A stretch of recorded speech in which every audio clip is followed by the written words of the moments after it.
मस्तपैकी घट्ट मलईदार दही घेतलेलं आहे, जवळपास एक मोठी वाटी। आणि सुरू करूया आपला नवीन एपिसोड। दही बुत्ती ही आपली फार पारंपरिक रेसिपी आहे। खूप टेस्टी लागते, खूप इझिली बनते आणि मुलं जे दूध भात वगैरे खात नसतील, म्हणजे उन्हाळ्यात कसं जरा थंड काहीतरी खावं असं म्हणतो आपण, पोटात आग वगैरे होते, अशा वेळेला त्यांना खिलवण्यासाठी हा खूप छान पर्याय आहे। खूप इझिली बनते। कसं करायचं चला बघूया। आता इथं घट्ट दही आहे, थोडंसं पाणी घालूया म्हणजे त्याची कन्सिस्टन्सी जी आहे ती परफेक्ट आपल्याला मॅच करायची आहे। भाताबरोबर ते छान मिक्स झालं पाहिजे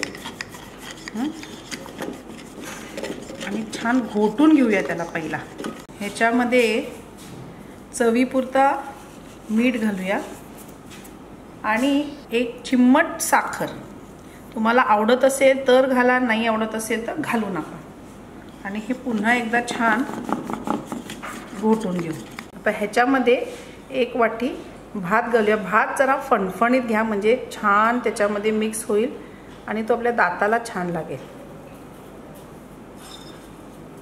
आता हा छान असा मिक्स करून घ्यायचा।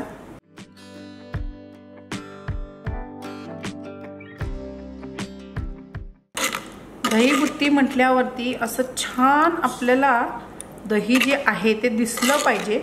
अगदीच नुसता कोरडा भात दिसता कामा नये, हे लक्षात ठेवा। तेल घेऊया, जास्त नको, अगदी नावाला। तेल गरम झालं की त्यात घालूया मोहरी, जिरं, कढीपत्ता, थोड्या हिरव्या मिरच्या आणि विष्णूजींचा हिंग, अगदी नावाला थोडासा, बस।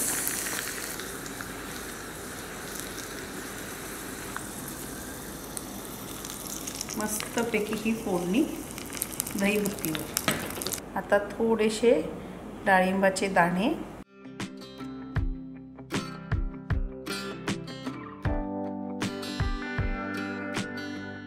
जबरदस्त अशी ही दही बुत्ती रेडी आहे।